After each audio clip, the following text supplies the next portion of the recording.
Hello everyone, welcome to Sanmargha classes.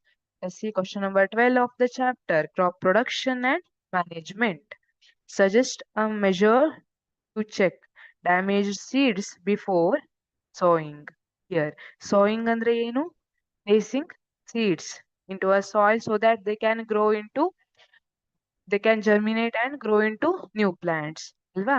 ಹಾಗಿದ್ರೆ ಇಲ್ಲಿ sowing ಮಾಡುವಾಗ ಸೀಡ್ಸ್ ಅನ್ನ ನಾವು ಹಾಕ್ಬೇಕು ಅಲ್ವಾ ಸಾಯಿಲ್ ಅಲ್ಲಿ ಹಾಕ್ಬೇಕು ಆದ್ರೆ ಎಲ್ಲಾ ಸೀಡ್ ಅನ್ನ ತಗೊಂಡೋಗಿ ಸಾಯಿಲ್ ಅಲ್ಲಿ ಹಾಕ್ಲಿಕ್ಕೆ ಆಗುದಿಲ್ಲ ಎಲ್ಲಾ ಸೀಡ್ ಇಂದ ಎಲ್ಲಾ ಸೀಡ್ ಜರ್ಮಿನೇಟ್ ಆಗುತ್ತೆ ಅಂತ ಹೇಳಿಕ್ ಬರೋದಿಲ್ಲ ಯಾಕೆ only we need healthy seeds we ನಮ್ಗೆ ಡ್ಯಾಮೇಜ್ಡ್ ಸೀಡ್ಸ್ ಬೇಡ ನಮ್ಗೆ ಹೆಲ್ದಿ ಸೀಡ್ಸ್ ಮಾತ್ರ ಬೇಕು ಹಾಗಿದ್ರೆ suggest a measure to check damaged seeds before sowing ಅಂತ ಹೇಳಿದ್ದಾರೆ healthy seeds are denser and will sink, while damaged seeds will float when put them in water.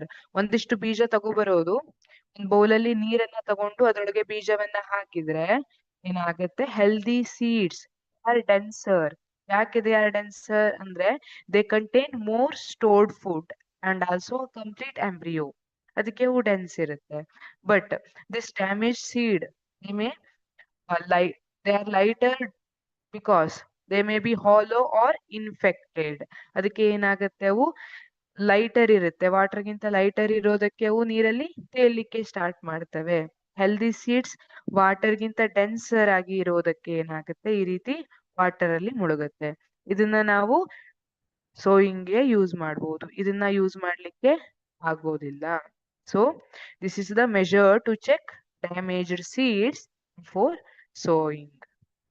Thank you.